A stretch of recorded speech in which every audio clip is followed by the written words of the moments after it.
Irmãos e irmãs, e você que acompanha o culto desta noite pela internet, graça, misericórdia e paz da parte do nosso Salvador e Senhor Jesus Cristo, que morreu por nós e nos ressuscitou pela fé para estarmos na sua presença. Eu vou abrir a Escritura em Lucas, capítulo 12, e ler o texto que vai do verso 1 até o verso número 21.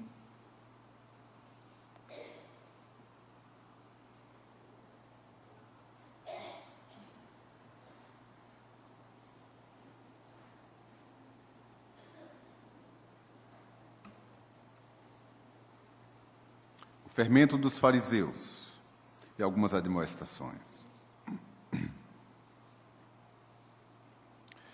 Posto que miríades de pessoas se aglomeraram,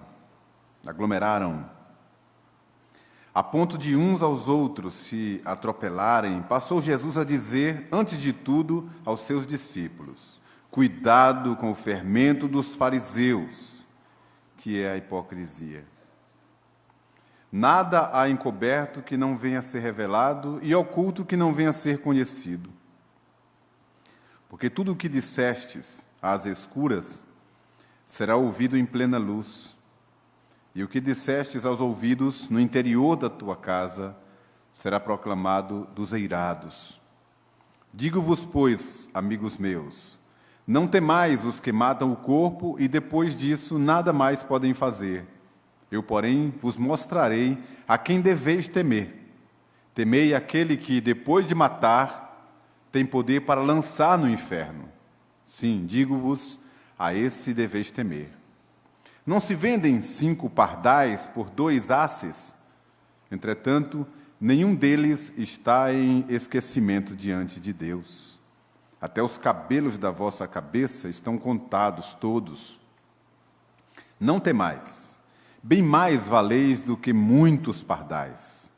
Digo-vos ainda, todo aquele que me confessar diante dos homens, também o Filho do Homem o confessará diante dos anjos de Deus. Mas o que me negar diante dos homens, será negado diante dos anjos de Deus. Todo aquele que proferir uma palavra contra o Filho do Homem, isso lhe será perdoado. Mas para o que blasfemar contra o Espírito Santo, não haverá perdão.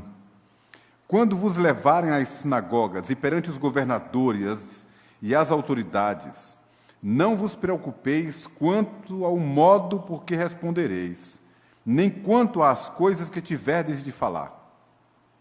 Porque o Espírito Santo vos ensinará, naquela mesma hora, as coisas que deveis dizer. Nesse ponto, um homem que estava no meio da multidão lhe falou: Mestre, ordena meu irmão que reparta comigo a herança. Mas Jesus lhe respondeu: Homem, quem me constituiu juiz ou partidor entre vós? Então lhes recomendou: tende cuidado e guardai-vos de toda e qualquer avareza, porque a vida de um homem não consiste na abundância de bens que ele possui. E lhes proferiu ainda uma parábola, dizendo: o campo de um homem rico produziu com abundância. E arrazoava consigo mesmo, dizendo: que farei, pois não tenho onde recolher os meus frutos? E disse: farei isto, destruirei os meus celeiros, reconstruí-los-ei maiores, e aí recolherei todo o meu produto e todos os meus bens. Então direi à minha alma: tens em depósito muitos bens para muitos anos. Descansa, come, bebe e regala-te. Mas Deus lhe disse: louco, esta noite te pedirão a tua alma, e o que tens guardado ou preparado, para quem será? Assim é o que entesoura para si mesmo, e não é rico para com Deus. Até aqui, que o Senhor aplique em nosso coração a sua palavra nessa noite. Amém.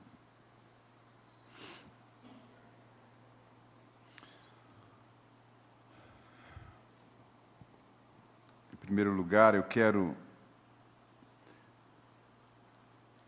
partilhar com vocês sobre essa característica preciosa do ensino de Jesus, que é uma capacidade ímpar de contar histórias, de buscar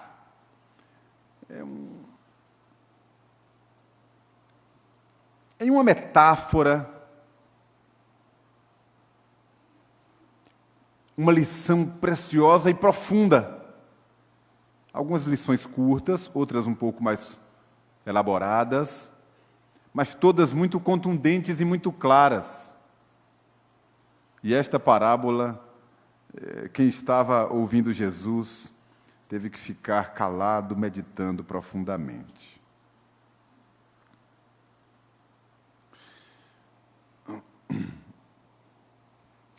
O tema é a avareza,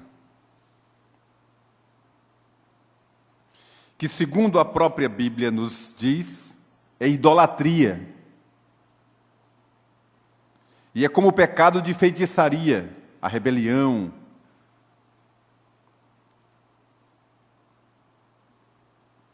E Deus condena a avareza desde sempre e aponta como um gravíssimo pecado. A ponto de, nos evangelhos, depois confiram isso, a avareza é apontada como um elemento que impede os ricos desse século de alcançar a salvação.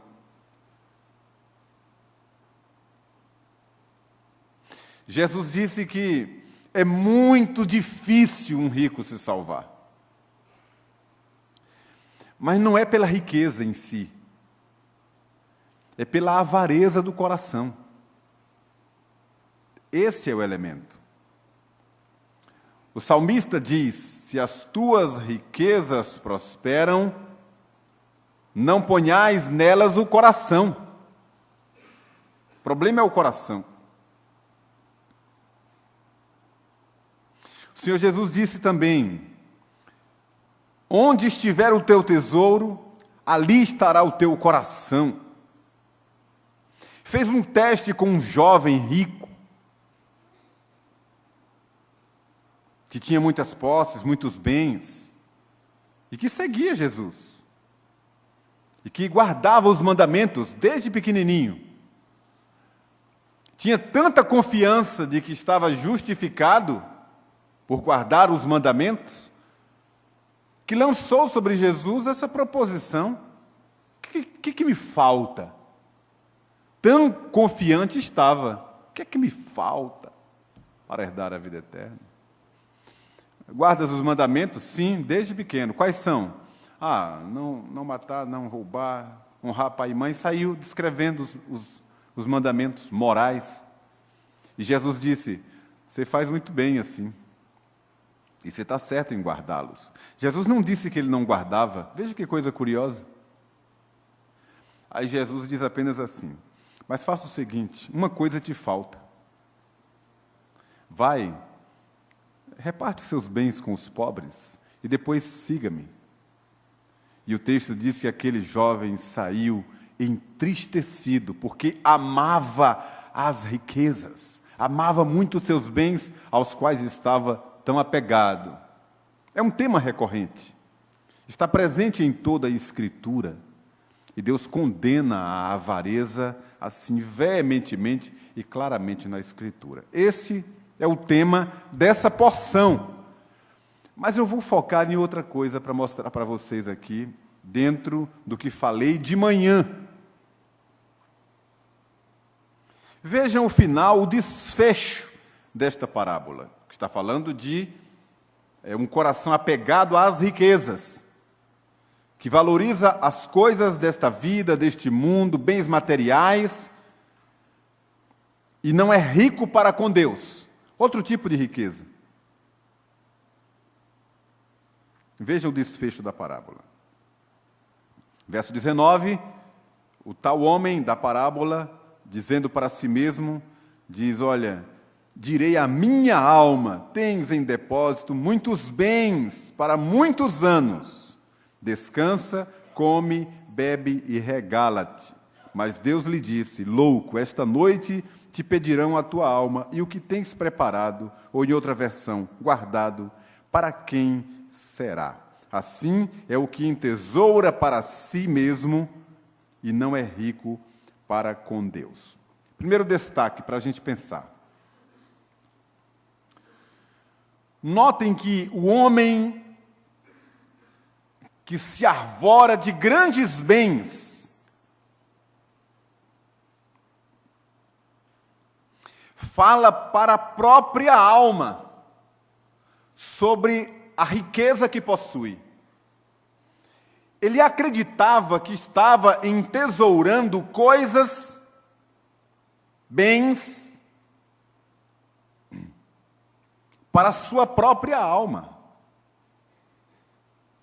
Não era para a posteridade ou para repartir com ninguém, mas para seu próprio benefício, para a sua própria edificação, para a sua própria alma. Então disse: direi à minha alma, tens em depósito muitos bens para muitos anos. Bens entesourados para muitos anos, atribuídos à alma.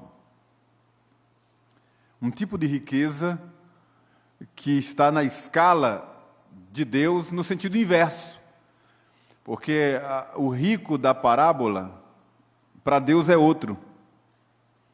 Igual a mulher que depositou algumas moedinhas no gasofilácio. Era tudo que tinha, mas era a milionária aos olhos de Deus, porque era rica de outros bens. Faz alguns anos, não muitos, eu escrevi um texto sobre a verdadeira riqueza. E eu falo sobre aquilo que os olhos veem, se enchem de alegria, entusiasmo, mas não encanta Deus. Ou aquilo que julgamos ter um valor tão extraordinário, está lá embaixo na escala de Deus. E eu digo mais ou menos o seguinte: eu pego a experiência de Jó, só como um dos exemplos. E o título é Prosperidade na Desventura. Jó era um homem de muitos bens materiais. Tinha ovelhas, gado, camelos, muitos bens. E perdeu tudo isso. Mas ele tinha outros bens associados que não eram contabilizados monetariamente. Aí eu vou ilustrando, e para trazer aqui para os irmãos pensarem, o texto sagrado diz que Jó se assentava na porta da cidade, no portal da cidade, e os juízes vinham para pedir-lhe conselhos, para pedir-lhe orientação. Ele era o sábio que instruía os juízes da sua terra. Era um homem rico de sabedoria, por exemplo. Ele era uma pessoa benquista, cercada de amigos. O texto diz lá que eram todos muito amigos de Jó e que crianças corriam para celebrar a vida com ele. Uma pessoa rica nos relacionamentos. Isso não se contabiliza, não se paga por isso. E sobre isso é uma coisa curiosa, porque a sabedoria popular, os provérbios populares dizem que é muito melhor ter amigos na praça do que muito dinheiro na caixa. A pessoa que tem dinheiro, poder, mas não tem amigos, ficará sozinho um dia, não é? E a coisa melhor que existe são contatos. É você ter com quem repartir, de perto e de longe. De modo que essa coisa de riqueza é relativa demais, porque aos olhos humanos a pessoa pode ter muitos bens e aos olhos de Deus ser paupérrima, muito pobre. Então, essa pessoa estava completamente equivocada, os seus valores estavam invertidos, porque ele estava atribuindo à alma ou a elementos espirituais coisas puramente materiais, quando são coisas completamente diferentes. Segundo destaque que eu quero dar, notem, ele diz assim: tens em depósito muitos bens para muitos anos. Descansa, come, bebe, regala-te. Eu quero aproveitar a expressão aqui, depósito. O que é o depósito aos olhos de Deus ou na literatura bíblica? O depósito é a nossa própria vida interior, nossa alma. Quando o apóstolo Paulo diz assim, que Deus guardará o nosso depósito até aquele dia, naturalmente não está falando de edificações físicas, templos, casas, não é isso. O depósito é a nossa própria alma, é o recôndito do nosso ser. E ele acreditava que nesse depósito estava sendo ajuntado ali, muitos tesouros, muitos bens ajuntados. Aí eu comecei a perguntar para mim mesmo, sim, se em todos nós há esse depósito, o que é que estamos guardando dentro dele?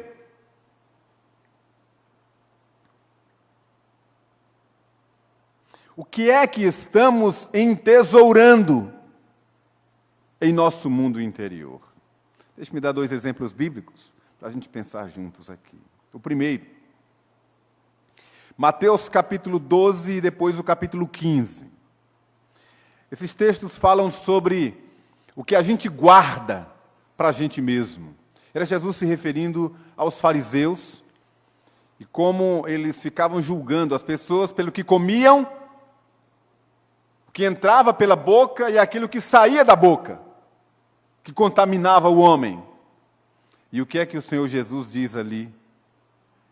Diz que não é o que entra pela boca que contamina o homem, mas é o que sai da boca.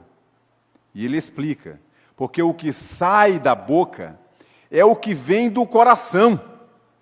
E ele termina o texto dizendo, porque a boca fala daquilo que está cheio o coração. O coração não é a válvula, vocês sabem disso. O coração é o âmago, é o nosso cerne, o nosso mundo interior. É o tesouro da nossa alma, é o nosso depósito, é aquilo que ajuntamos. Ou seja, se a gente ajunta coisas boas, a nossa boca vai falar de coisas boas. Se a gente entesoura, ajunta, guarda nesse depósito coisas ruins também fluirão. Outro exemplo bíblico. Filipenses 4, versículo 8. Um texto também muito conhecido. Ali está dito assim, e tudo o que pensardes. Não é isso? Como é que diz lá? Finalmente, irmãos, tudo que é verdadeiro, tudo que é justo, tudo que é puro, tudo que é amável, tudo que é de boa fama, se alguma virtude há e se algum louvor existe, seja isso o que ocupe o vosso pensamento. Pensamento é a sede do nosso mundo interior. É a ideia do entesourar, do guardar coisas boas. E o último texto, dentro desse detalhe que estou focando aqui, é a palavra do apóstolo Paulo sobre a necessidade que temos de guardar a palavra de Deus conosco. Quando ele manda a gente entesourar e fazer habitar ricamente em nós a palavra de Cristo.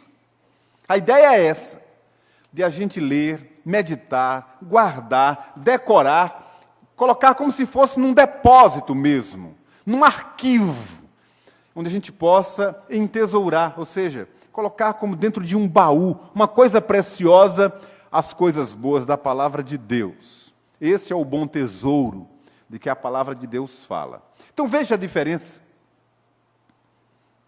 O homem espiritual, pela palavra de Deus, entesoura coisas boas.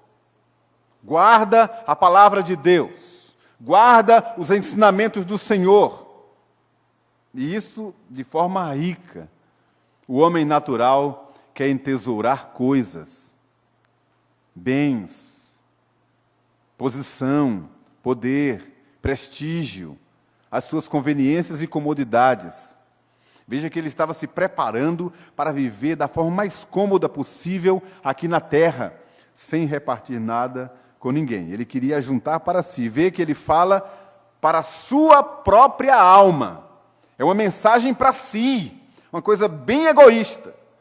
E a ideia aqui da riqueza para com Deus é totalmente outra. Então, em primeiro lugar, eu falei sobre o depósito. Agora quero falar sobre a loucura. Verso 20. Mas Deus lhe disse: louco, esta noite te pedirão tua alma, e o que tens preparado, ou ajuntado, ou guardado, para quem será?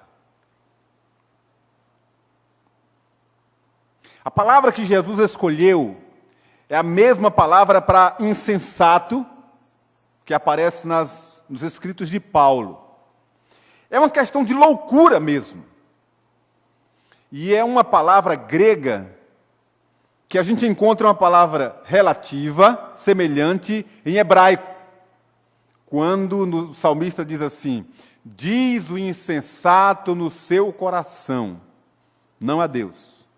A palavra no hebraico, que na Septuaginta é traduzida para o grego, é a mesma palavra, mesma raiz e a mesma ideia. Da loucura completa, a pessoa só pode estar mesmo louca, fora de si, para viver nesse padrão. É uma questão de loucura. Louco, esta noite pedirão a tua alma. É assim que Deus julga e considera todo aquele que está fora do seu caminho. Terceira ideia. Esta noite pedirão a tua alma. Por que não disse, esta manhã pedirão a tua alma? Esta tarde pedirão a tua alma. Por que esta noite? É uma referência profética ao avançar na história da iniquidade. O apóstolo Paulo escreve isso aos Romanos, no capítulo 13, quando ele diz assim: vai alta a noite e vem chegando o dia. Revistamo-nos, pois, das obras da luz, e não andemos em orgias, bebedices, etc. e tal. Então, vai alta a noite é uma referência ao agravamento da impiedade, até que vem o raiar do dia, que é uma referência à manifestação do Senhor para buscar o seu povo e inaugurar o seu reino.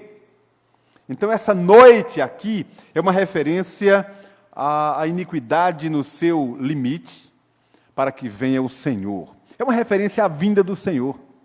Quer uma prova disso? Lembram da parábola das 10 virgens? O que é que está dito lá a respeito da hora da vinda do Senhor? Está dito lá que tinha 10 virgens, 5 prudentes e 5 insensatas, ou 5 loucas. É o mesmo padrão. E que 5 tinham azeite nas vasilhas e 5 não tinham. Adormeceram por tardar o noivo. Aí o texto diz: porém, à meia-noite, ouviu-se o grito: eis o noivo! Saía ao seu encontro. Olha a meia-noite aí de novo.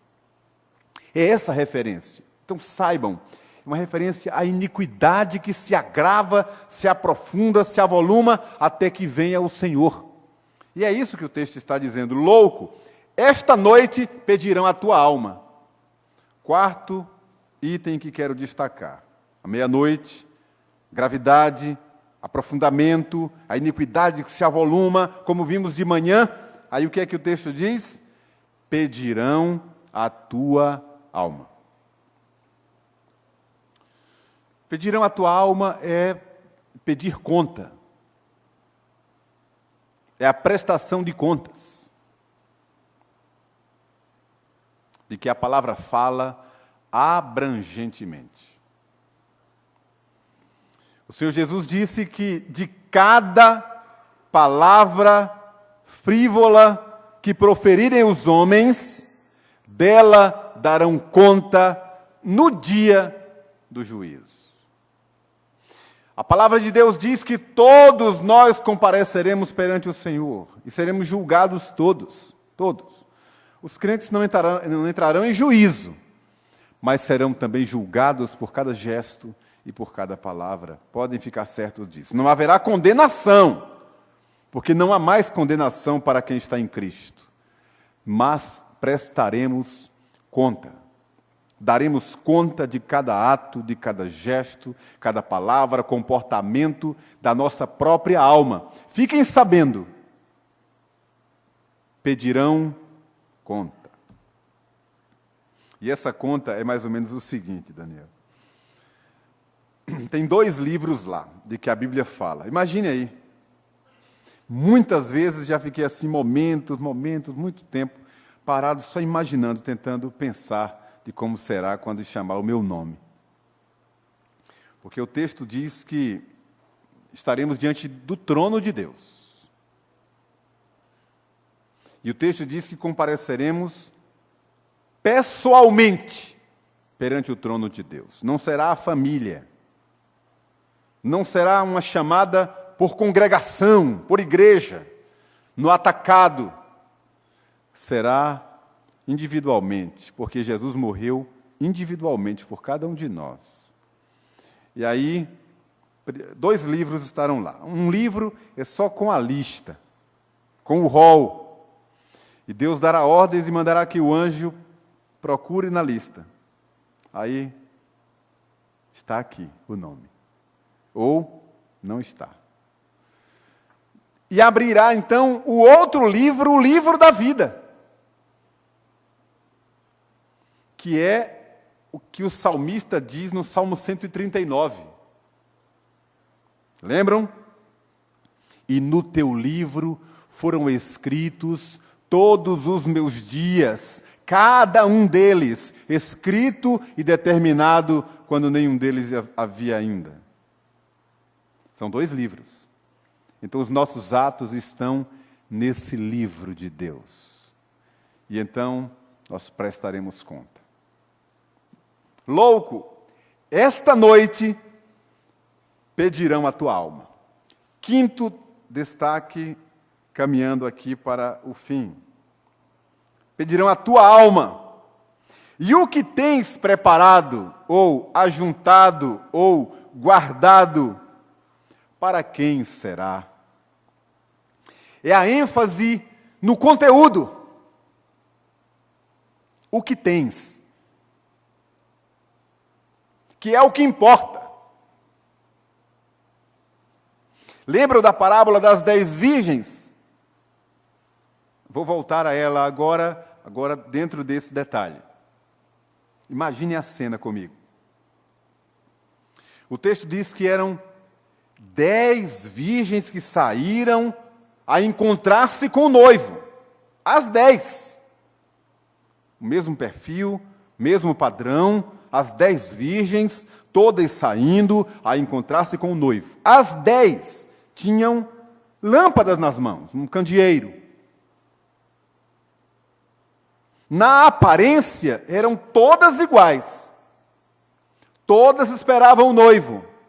Todas adormeceram. O contexto era o mesmo. O ambiente era o mesmo. Tudo aparentemente igual. Só tinha uma diferença. Era um detalhe apenas, mas foi esse detalhe que fez com que 5 subisse para as bodas e as outras fossem afastadas. O detalhe era o que estava dentro da candeeira.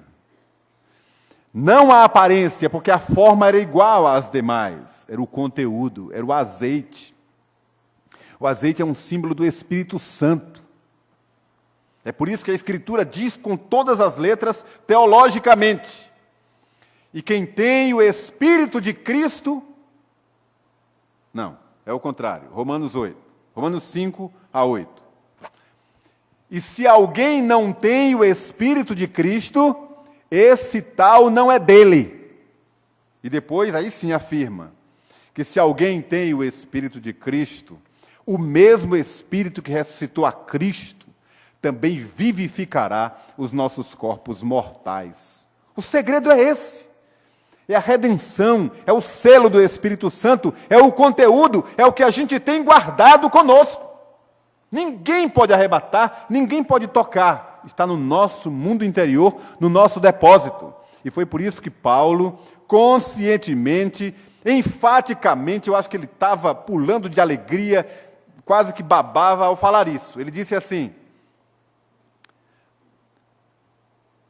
porque eu estou bem certo,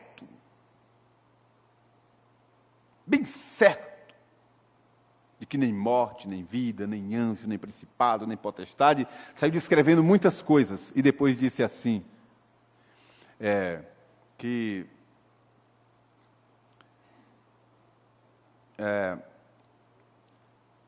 ele não tinha dúvida nenhuma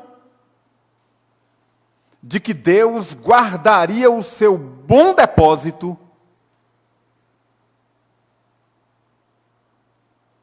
ou como diz em outra versão, o seu tesouro, até o dia final.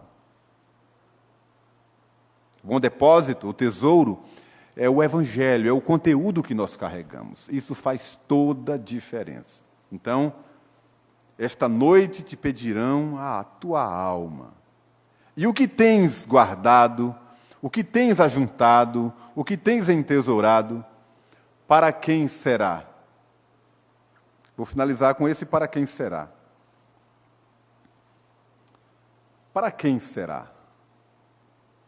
Só há duas filiações, só há dois destinos, não há 3, 4. Para quem será? Para Deus? Para o Senhor? Para o Cordeiro?